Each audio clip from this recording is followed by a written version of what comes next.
नमस्कार शेतकरी बंधू भगिनींनो, मी स्मिता कानडे, कृषी सहाय्यक, तालुका कृषी अधिकारी, वडगाव मावळ।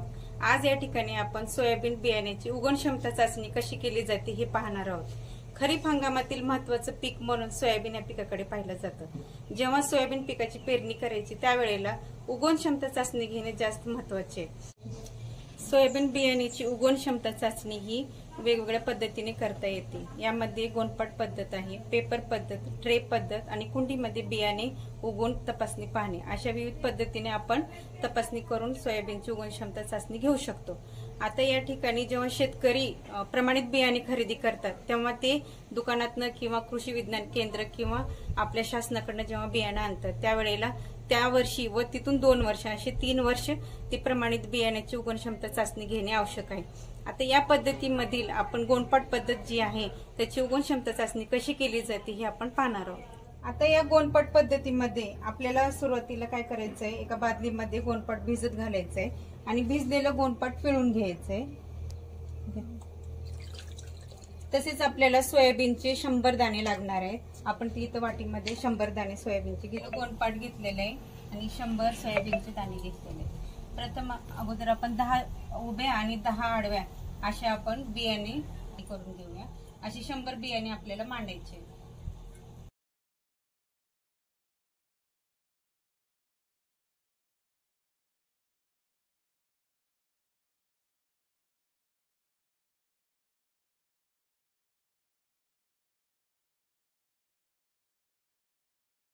बियाण्याची मांडणी केलेली आहे। आता आपल्याला हे गोणपाट ची आपल्याला गुंडाळी करायची आहे।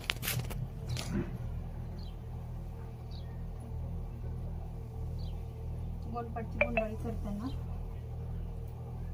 अशा पद्धतीने गोणपाट या गोणपाटची गुंडाळणी करून मध्ये बघायचं की आपल्याला जी 100 दाणे आपण टाकलेले आहेत यामध्ये उगवण्यासाठी तर त्यामधले किती दाणे निघालेले। आता यामध्ये 100 दाणे म्हणजे 100%।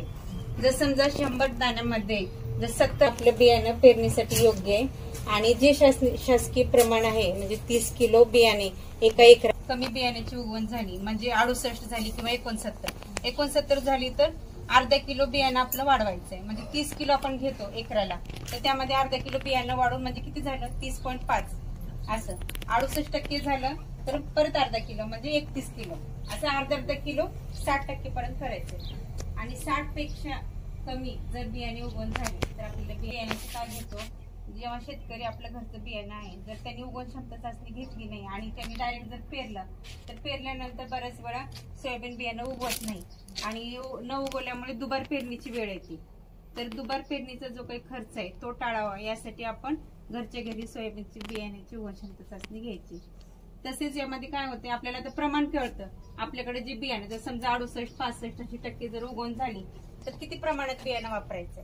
परत काय होते बरेच वेळा शेतकरी असे करतात की दरवर्षी दुकानातनं बियाणे घेऊन येतात आणि मग त्यावरती जवळपास 110 ते 120 रुपये किलो सोयाबीनचं बियाणं मिळतं आणि जेव्हा विक्रीला जातात तेव्हा 55 ते 60 रुपये किलो प्रमाणे विक्री होते। तर मग हा जो डिफरन्स आहे ना त्यातला खर्च पण वाचतो। म्हणून शेतकऱ्यांनी जेव्हा प्रमाणित बियाणं आपण खरेदी करतो तर ती सलग 3 वर्ष वापरायचं। बीज प्रक्रिया म्हणजे काय, आपण लहान बाळाला ट्रिपलचे डोस देतो कारण की आजार होणे पुढे म्हणून आधीच काळजी घेतो। तशीच आपल्या सोयाबीन पिकाला कीड व रोग होऊ नये किंवा म्हणून आपण आधीच काळजी घ्यायची। तर या ठिकाणी आपण ही आहे रायझोबियम आहे। रायझोबियम साधारण 10 किलोला 250 ग्राम प्रमाणात वापरायचं आहे आणि तसंच हे PSB आहे, फॉस्फरस सोल्युबल बॅक्टेरिया म्हणून, आणि हे आहे 250 ग्राम 10 किलोला 250 ग्राम। या ठिकाणी आपण सोयाबीनची जीवाणू संवर्धक बीज प्रक्रिया करतो। यामध्ये रासायनिक बीज प्रक्रिया पण आहे आणि जीवाणू संवर्धक बीज प्रक्रिया पण केली जाते। आता रासायनिक करताना थायरम म्हणून औषध मिळतं रासायनिक, ती साधारण 1 किलोला 3 ग्राम या प्रमाणामध्ये थायरमची पुडी असती। जेव्हा आपण बियाणं आणतो बियाण्याच्या बॅग मध्ये थायरमची तुम्ही पुडी पाहिलेली असेल तर त्यावेळेला काय करायचं, साधारण पेरणीचे 5-7 तास अगोदर रासायनिक प्रक्रिया करायची म्हणजे ती पुडी पूर्ण 1 किलोला 3 ग्राम प्रमाणे वापरायचं आणि बियाण्याला लावायचं आणि ठेवायचं। आणि केव्हा पण एक लक्षात घ्यायचं की जेव्हा जीवाणूची संवर्धक बीज प्रक्रिया करतो ही रासायनिक केल्यानंतरच करायचं आहे आणि पेरणीचे 1 अर्धा तास अगोदर आपल्याला करायचंय। तर या ठिकाणी आपण बियाणं घेतलेलं आहे त्यावरती थोडंसं आपण पाण्याचं शिंपडा करू, जेणेकरून हे व्यवस्थित ते लागलं पाहिजे. बीज प्रक्रिया करताना नेहमी आपण आपली स्वतःची काळजी घ्यायची, हँड ग्लोव्ज वगैरे वापरायचे आणि जे आपलं प्रमाण आहे त्या प्रमाणामध्ये हे करूया.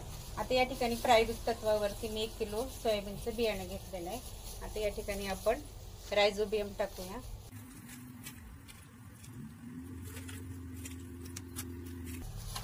आणि ही आहे PSB. आता हे काय होतं, हे जे हे बॅक्टेरिया असतात म्हणून आपल्याला हे पेरणीचे फक्त अर्धा तास किंवा 20 मिनिटापूर्वी करायचं आहे.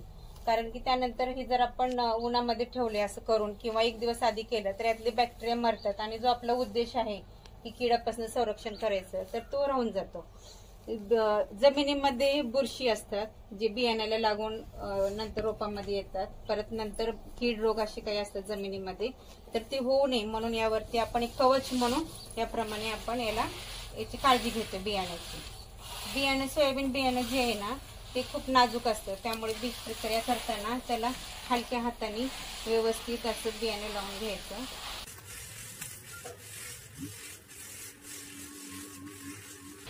यावरचं जे टर्फल असते ना ते खूप नाजूक असते आणि ते निघून जातं, त्यानंतर मी ते उगवणार नाही. त्यामुळे आपण हलक्या हाताने याची हाताळणी करायची आणि हे असंच आपण एक 15 ते 20 मिनिट किंवा अर्धा तास पेरणीपूर्व सावलीमध्ये ठेवायचं आणि मग पेरणीला घ्यायचं आपल्याला.